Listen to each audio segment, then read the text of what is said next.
The year is 2024.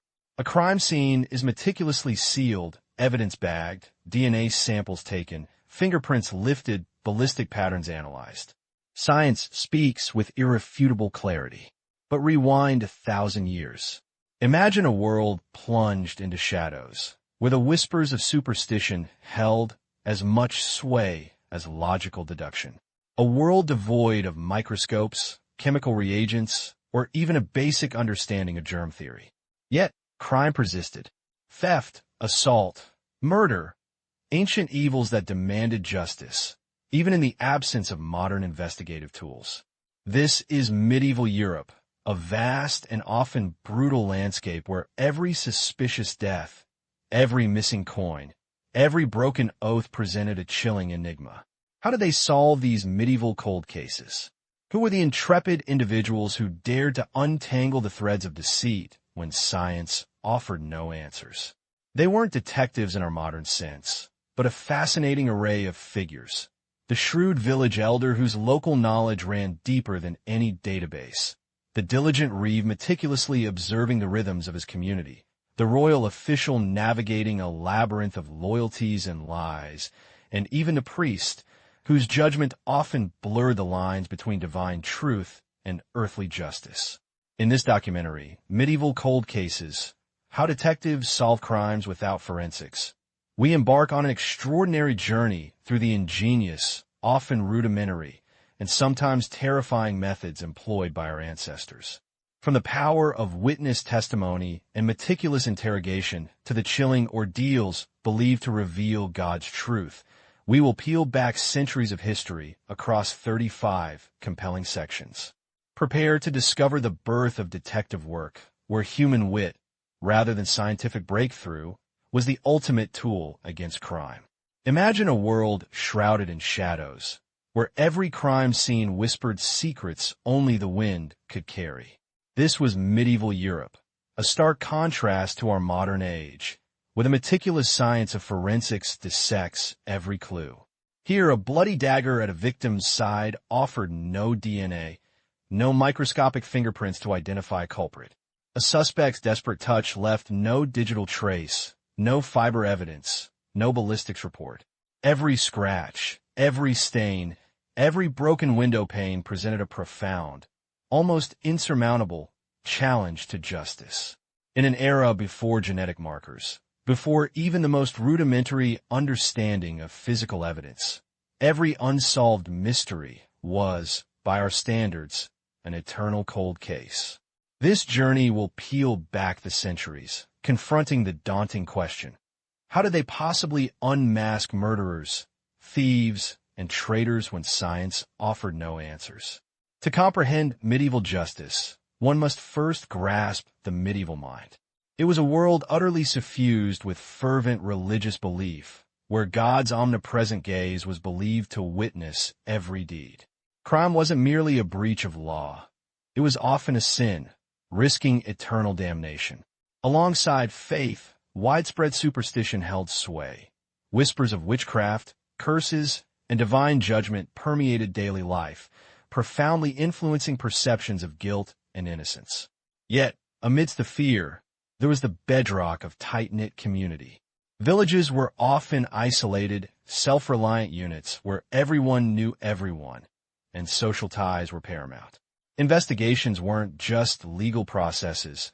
They were deeply spiritual and social reckonings, often guided more by communal reputation, omens, and the fear of God's wrath than by objective evidence, setting a unique stage for the pursuit of truth.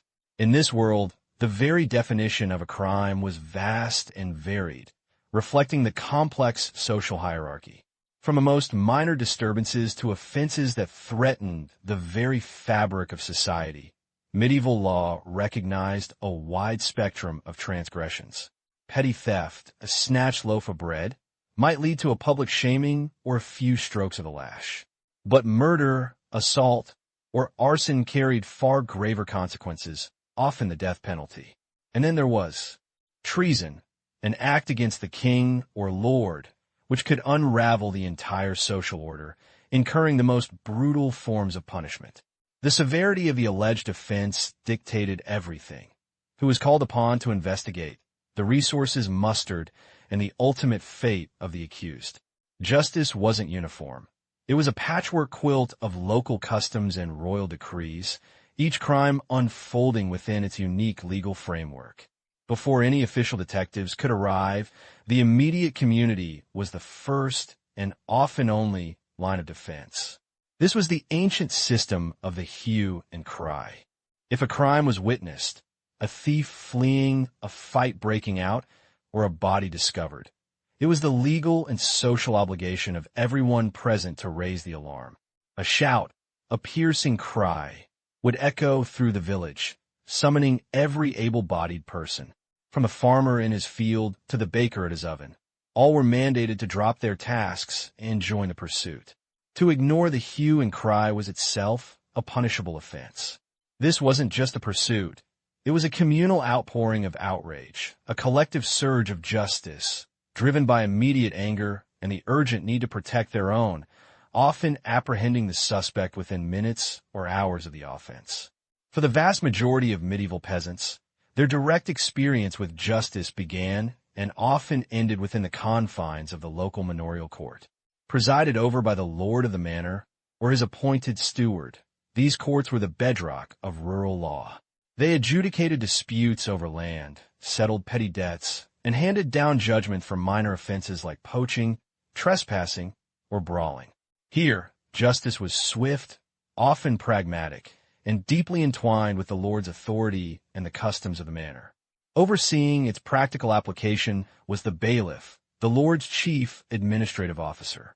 More than just a clerk, the bailiff was the detective and enforcer for everyday infractions, collecting fines, impounding stray animals, and bringing minor offenders before the lord, a crucial figure in maintaining order within the feudal system. As communities grew, a more formalized, albeit rudimentary, form of local law enforcement began to emerge: the village constable. Often an unpaid position, elected by his peers for a single year, the constable was usually a respectable local freeholder. His duties were diverse and essential: maintaining the peace, apprehending minor offenders, overseeing the watch, and organizing the community's response to the hue and cry. He was the primary local authority, a part-time detective within the village boundaries, responsible for everything from mediating disputes between neighbors to restraining a drunken brawler. With no uniform, no specialized training, and certainly no modern equipment, the constable relied on his local knowledge, his standing within the community, and the sheer force of his personality to enforce the king's peace on a very personal, grassroots level. As royal power consolidated across England, a more formidable figure rose to prominence: the sheriff. Meaning shire reeve, this powerful official was the direct representative of the king's authority in a given shire or county. Unlike the local constable, the sheriff's jurisdiction was vast, covering large swathes of territory. His responsibilities were monumental: collecting royal taxes, enforcing royal laws, overseeing the shire courts, and, crucially, apprehending serious criminals, those who committed felonies that transcended manorial boundaries. Armed with royal mandates, the sheriff could command considerable resources, including a posse of armed men. He was the king's eyes and ears, his fist of justice, ensuring that even in the most remote corners, the monarch's will was known and, more importantly, feared. When a crime was truly grave, it was the sheriff, not the local lord, who launched the king's formidable investigation. Without the benefit of cameras, audio recordings, or any objective recording devices, the medieval investigative toolbox was remarkably limited. This made eyewitness testimony paramount, often the sole basis for accusation, arrest, and even conviction. A person's account of what they saw or heard was the closest thing to evidence that existed. Yet, as we know today, human memory is a fragile, fallible thing, easily distorted by fear, bias, or the passage of time. The reliability of an eyewitness was heavily dependent on their character, their social standing, and whether their account aligned with community consensus or divine will. A reputable member of the community might be believed instantly, while an outsider or someone with a poor reputation would face immense skepticism. In this human-centric system, the truth was often as much about who spoke it as what was actually said, making every interrogation a delicate dance of perception and persuasion. In the sprawling tapestry of medieval life, where communities were often isolated and tightly bound, the first line of investigation wasn't a crime lab, but the collective memory of the village. A person's reputation, built over years of interactions, was a potent form of social evidence. Was someone known for their quick temper? Had they been seen lurking where they shouldn't? These whispers, exchanged over communal wells or at the village market, formed a primitive, yet remarkably effective, database of character. A suspect's guilt or innocence could be profoundly influenced by the prevailing gossip, and a tarnished reputation could be a death sentence long before any formal judgment. In a world without forensics, the social fabric itself became a crucial, if informal, instrument of justice, capable of both revealing truth and, at times, fueling injustice. Once a suspect was identified, often through the very rumors we've discussed, the path to conviction frequently narrowed to a single, all-encompassing goal: the confession. In an era devoid of scientific certainty, a clear confession was often deemed the queen of proofs, overriding all other forms of evidence. It simplified trials, satisfied judges, and seemingly secured justice. This overwhelming desire for a confession, however, created immense pressure on the accused. In the grim reality of medieval justice, this pursuit could easily descend into brutal methods. From the dark depths of castle dungeons to the stark rooms of town halls, intimidation and physical discomfort were often employed, not necessarily to discover truth, but to extract the words needed for conviction, regardless of true guilt. The medieval interrogation chamber was a far cry from the subtle, psychologically nuanced rooms of today. There were no polygraphs, no intricate profiles of criminal behavior. Instead, interrogators relied on direct, often relentless, questioning, designed less to unravel a complex narrative and more to break down a suspect's will. Intimidation was a primary tool. The weight of authority, the fear of the unknown, and the isolation of confinement. While overt torture was sometimes reserved for later stages, the preliminary questioning could involve prolonged sleeplessness, starvation, or uncomfortable restraints, all aimed at securing that coveted confession. The art of medieval questioning was a blunt instrument, relentlessly focused on extracting words, making the suspect their own undoing. When a confession proved elusive or evidence remained stubbornly ambiguous, medieval justice sometimes turned to a higher power, God himself. For serious crimes, particularly those where guilt was difficult to ascertain, suspects might be subjected to a trial by ordeal. The belief was simple yet profound. God would intervene directly, revealing guilt or innocence through painful, often life-threatening, physical tests. Imagine plunging a hand into boiling water or grasping a red-hot iron, as in the famous ordeal of Queen Emma in 1043. If the wound healed cleanly, God proclaimed innocence. If it festered, guilt was affirmed. Though largely abolished by the Fourth Lateran Council in 1215, these terrifying rituals underscore a profound reliance on divine judgment in a world desperately seeking answers beyond human capacity. If divine fire and water failed to render a verdict, another brutal form of divine judgment awaited: trial by combat. This ancient practice, particularly prevalent among the nobility but open to all, allowed the accuser and accused, or their chosen champions, to settle their dispute through single combat, often to the death. The underlying belief was that God would grant victory to the righteous party. Imagine the spectacle: two armored figures clashing in an open field, swords ringing, the crowd hushed, awaiting God's pronouncement through the victor. For the weak or infirm, a champion could be hired, turning justice into a perilous gladiatorial contest.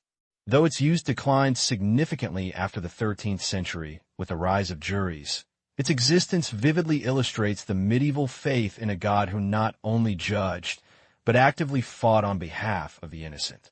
While divine intervention and confessions handled the gravest crimes, everyday offenses like theft required a more practical, feet-on-the-ground approach. Without sophisticated tracking systems, finding stolen property relied heavily on community knowledge and simple observation. Villagers knew what was unique: a distinctive brand on a cow, a craftsman's unique mark on a piece of pottery, or a particular weave in stolen cloth.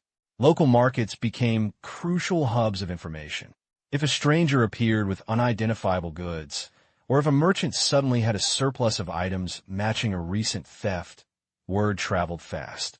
This network of observant eyes and gossiping tongues acted as an early warning system, demonstrating that even without technology, diligent medieval detectives often found their culprits by simply knowing their world and its people. Even without modern forensic analysis, medieval detectives were not entirely blind to physical clues left at a crime scene. Observant eyes could interpret rudimentary evidence to piece together the events of a violent act. A pool of fresh blood might indicate a struggle, and its pattern could suggest how the victim fell. An abandoned weapon, perhaps a crude knife or a broken club, could be linked to a known type or even a specific local artisan. Footprints in mud or snow provided crucial information: the number of assailants, their general size, and the direction they fled. While lacking the precision of DNA or ballistics, these simple observations offered tantalizing glimpses into a crime, allowing early investigators to draw inferences and connect the dots in a world without sophisticated scientific tools. When sudden or suspicious death occurred, especially if foul play was suspected, a dedicated official might be summoned: the medieval coroner. Established in England around the late 12th century, with significant developments in 1194 under King Richard I, the coroner's role was vital. Their primary duty wasn't merely to identify the deceased, but to investigate the cause of death with a jury of local men, and crucially, to secure royal revenues. If a death was deemed violent, accidental, or felony d'arresti suicide, the king was entitled to forfeitures, property from the accused, or, in the case of suicide, the deceased's estate. The coroner's inquest, therefore, blended justice with royal finance, a testament to how deeply interwoven legal and economic interests were in the pursuit of medieval justice. Before the grand jury we know today, medieval justice relied on a foundational element: the jury of presentment. Imagine a group of local men, often a dozen or more, drawn from the very community where crime had occurred. These weren't judges or modern detectives, but neighbors, farmers, and tradesmen, tasked by authorities like King Henry II of Clarendon in 1166 to present suspected criminals to the court. Their power stemmed not from evidence, but from intimate knowledge of their community, who was known for mischief, who had a reputation for violence. Their accusations, born from local gossip, observation, and established character, initiated the legal process, placing a suspect firmly in the court's crosshairs. It was a crude, yet remarkably effective, filter for a world without police forces. In a world without meticulously kept travel logs or time-stamped receipts, establishing a credible alibi was a formidable challenge, both for the accused and for those seeking justice. If a suspect claimed to be in the next village, or even a neighboring county, how could it be verified? Travel was slow and arduous, often leaving little to no objective trace. Confirmation relied almost entirely on the testimony of others. Did the innkeeper remember them? Was a local merchant willing to swear they'd seen the accused days ago? A lack of witnesses or even contradictory accounts from unreliable sources could instantly shatter an alibi, leaving the accused with little recourse. It forced communities to rely heavily on collective memory, a fallible and often biased tool. Medieval justice was rarely blind. A suspect's social standing, family background, and overall reputation wielded immense power, often determining the course of an investigation before any evidence was even considered. A well-born lord, even if clearly implicated, might face a softer hand, his word carrying more weight than that of a common peasant. The poor, the vagrant, or those with a tarnished reputation often found themselves swiftly condemned, their bad character acting as a damning indictment. Prejudice was inherent, a silent, pervasive force shaping perceptions of guilt and innocence. This societal bias meant that the pursuit of truth was often overshadowed by the convenience of condemning the already marginalized. In the stark absence of modern forensics, medieval detectives, be they local reeves, sheriffs, or even a discerning village elder, relied on the most fundamental of human tools: keen observation and logical deduction. Faced with a scene of crime, they meticulously noted what could be seen and inferred. Were there unusual footprints in the mud? A dropped weapon that didn't belong? A torn piece of fabric, perhaps from struggle, caught on a thorny bush? By connecting these disparate facts through basic, yet rigorous, reasoning, they pieced together narratives. It was a painstaking, often intuitive process, a precursor to scientific method, where the human mind's ability to observe, categorize, and hypothesize was the only instrument available to unravel the truth. Beyond earthly observation, medieval justice often looked to the heavens. The power of an oath, sworn before God, held immense spiritual and legal weight. To lie under oath was not merely a legal transgression, but a grave sin, believed to incur divine wrath and damnation. Suspects, and sometimes their oath helpers or compurgators, would lay their hand upon holy relics, sacred scriptures, or even the altar itself, invoking God as the ultimate witness and judge. The belief was that a guilty person would never dare to perjure themselves in such a sacred manner, fearing eternal consequences more than earthly punishment.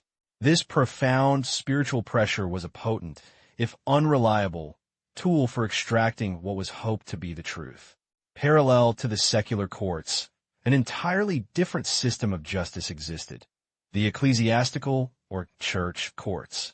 These powerful tribunals held jurisdiction over spiritual crimes: heresy, blasphemy, witchcraft, usury, and a host of moral transgressions.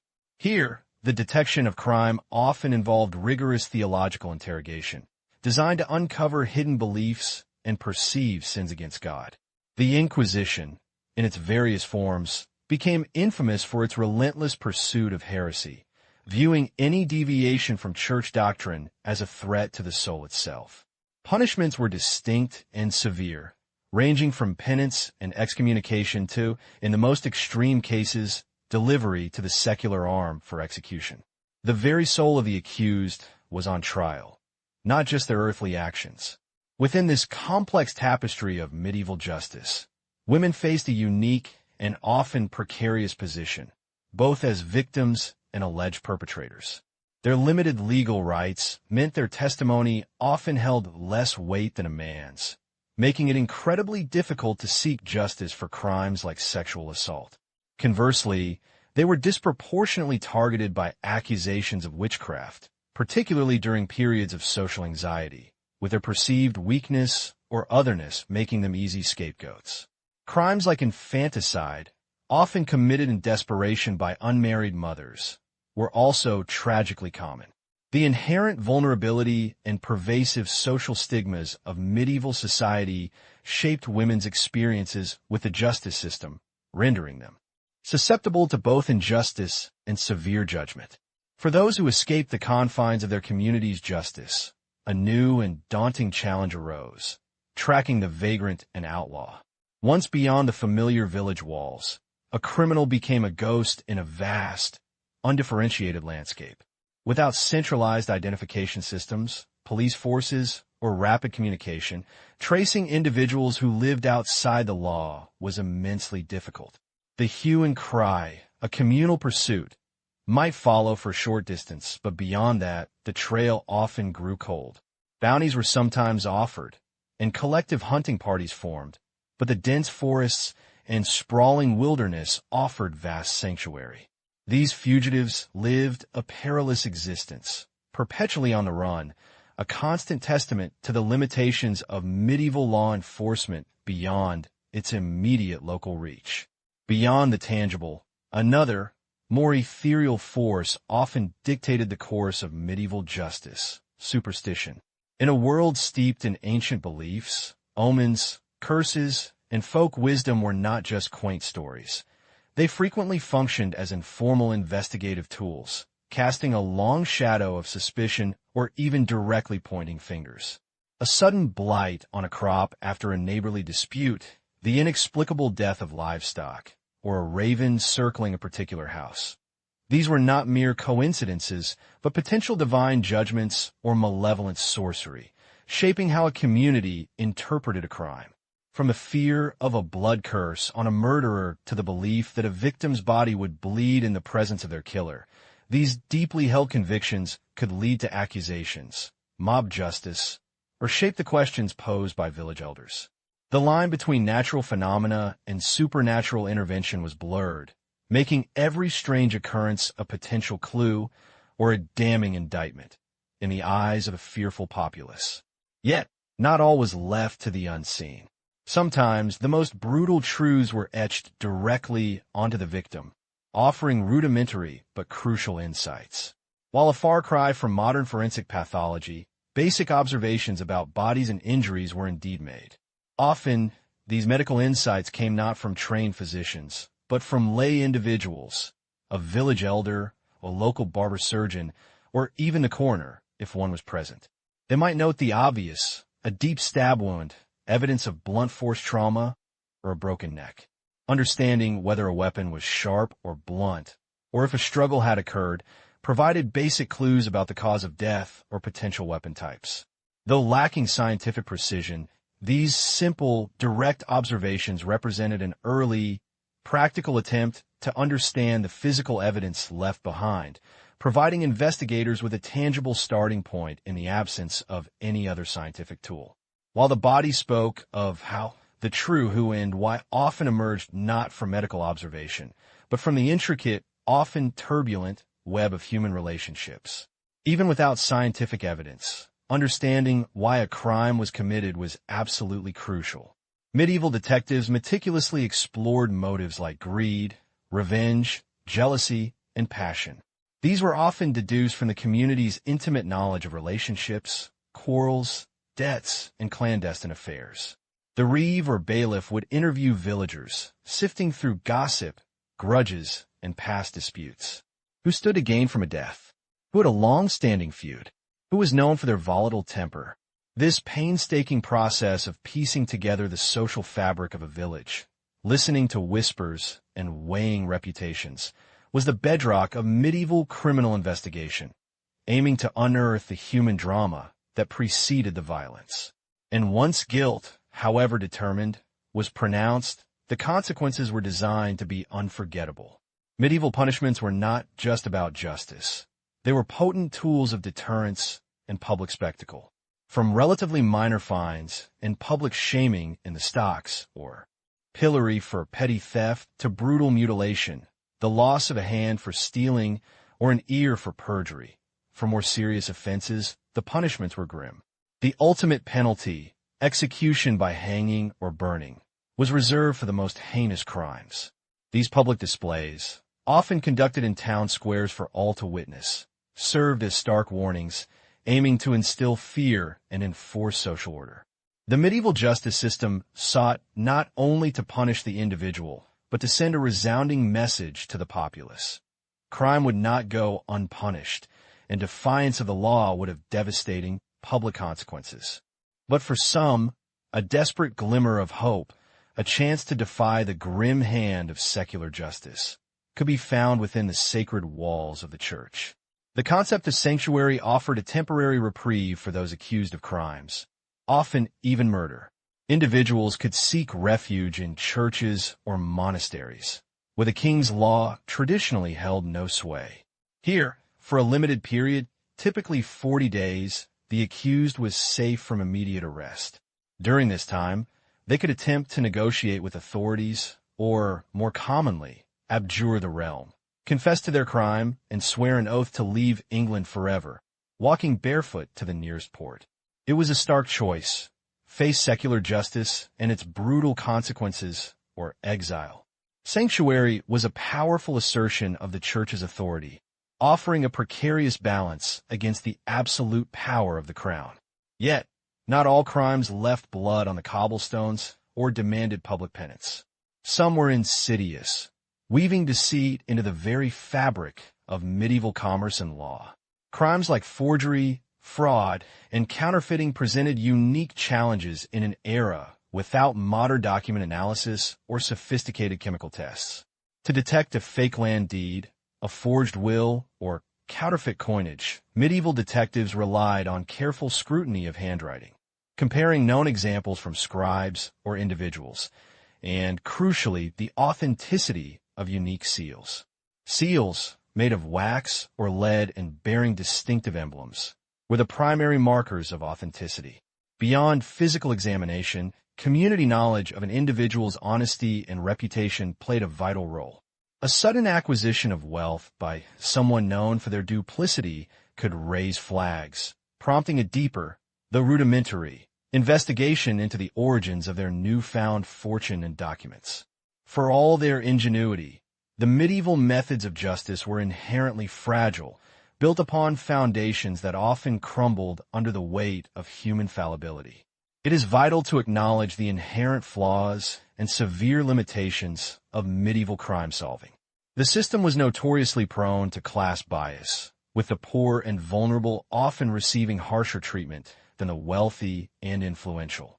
Inconsistencies abounded, with legal practices varying wildly from one manor or region to another. Justice was heavily reliant on flawed evidence like coerced confessions, often extracted under torture, or the subjective testimony of biased witnesses.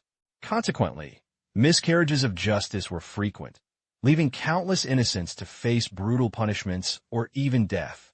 The absence of impartial scientific evidence meant that truth was often elusive, buried beneath fear, prejudice, and the raw power dynamics of the age. Despite these profound limitations, scattered through dusty archives and ancient chronicles, lie the ghostly echoes of specific cases, offering tantalizing glimpses into this distant world. While details are often sparse, hidden within the meticulous, if sometimes chilling, entries of assize rolls, coroner's rolls, and manorial court records are stories of murder, theft, and deception.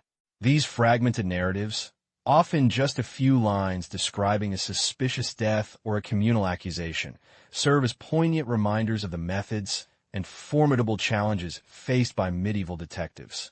They reveal a justice system grappling with the very human problems of crime and punishment, often with nothing but their wits, their community's knowledge, and their deeply held beliefs.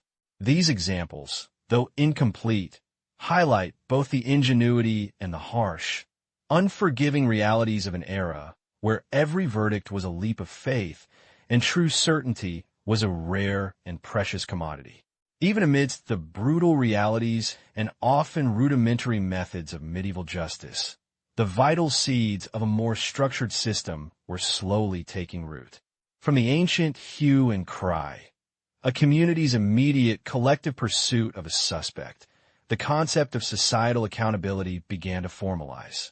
By the 12th century, significant shifts were underway. Monarchs like England's Henry II introduced sweeping legal reforms, expanding royal courts and establishing a system of itinerant justices, sending the king's law across the land.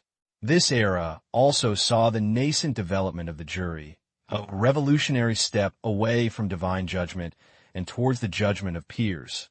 The office of the coroner, initially focused on royal revenues from crimes, gradually evolved by the 13th century to investigate suspicious deaths. These early, often hesitant, steps, from a sworn inquest of local communities to the establishment of shire reeves, precursors to modern sheriffs, marked the arduous but essential evolution from fragmented local customs to the foundational principles of centralized law and order. Indeed, while our modern world boasts laboratories brimming with advanced technology, many fundamental principles of investigation, however primitive their medieval application, continue to underpin contemporary police work. The careful sifting through witness testimony, often gathered from terrified villagers or suspicious neighbors, was paramount. Who saw what? Who heard what? Establishing a credible account, fraught with challenges of superstition and fear, was the cornerstone. Crucially, the concept of motive, cui bono, who benefits, drove early inquiries. Was there a simmering land dispute between rival families? A betrayal among guildsmen? A forbidden love affair? Medieval detectives had to dissect human relationships and societal grudges. And at the core of their best efforts was rudimentary logical deduction, connecting seemingly disparate clues, building a narrative from acute observations, and ruling out impossibilities. These enduring cornerstones, observation, interrogation, and reasoning, demonstrate that the quest for truth has always relied on the human mind's ability to unravel a mystery, a legacy that echoes through centuries of detection. As we peer back into this distant past, we can only marvel at the ingenuity and resilience of medieval people in their relentless pursuit of justice. Without the aid of a microscope or a DNA sequencer, they relied on sharp wits, community knowledge, and an unyielding commitment to order. Their methods, often harsh by modern standards, were born of necessity, crafted within the severe limitations of their world. They faced insurmountable odds, limited communication, rampant superstition, and rudimentary scientific understanding. Yet they persisted. From a diligent reeve meticulously cataloging evidence, to a weary judge poring over conflicting testimonies, each small victory against lawlessness was a testament to human determination. This journey through medieval cold cases ultimately underscores a timeless, universal truth. The human need for answers, for accountability, and for justice remains an eternal flame, burning just as brightly in the shadowed hamlets of the past as it does in the illuminated cities of today. We've journeyed through a world where justice was a mosaic of intuition, community wisdom, and the pervasive shadow of the divine. What emerges from these medieval cold cases is a testament to incredible human ingenuity born from necessity. With no forensic science to guide them, medieval detectives developed an intricate, often personal, understanding of human behavior, relying on sharp observation, relentless questioning, and the collective memory of a community. Yet, our exploration has also revealed the profound tension between practical deduction and the era's deep-seated superstitions. The scales of justice often weighed empirical evidence alongside the supposed will of God, leading to outcomes that can appear both arbitrary and, at times, chillingly insightful. These methods, for all their flaws and sometimes brutal simplicity, laid the foundational elements for the legal systems we recognize today. The demand for evidence, the concept of witness testimony, the pursuit of truth, however imperfectly realized, were all forged in this crucible of early justice. As we conclude, it becomes clear that the desire for law and order, for truth to prevail over deception, is an enduring human instinct. These early investigators, operating in the most challenging and primitive circumstances, were the unheralded architects of justice. They remind us that while modern advancements offer unparalleled clarity, the fundamental quest to understand and deter crime remains timeless. Their stories, though centuries old, continue to shape our appreciation for the continuous evolution of justice, from the shadows of medieval Europe to the precision of today's laboratories.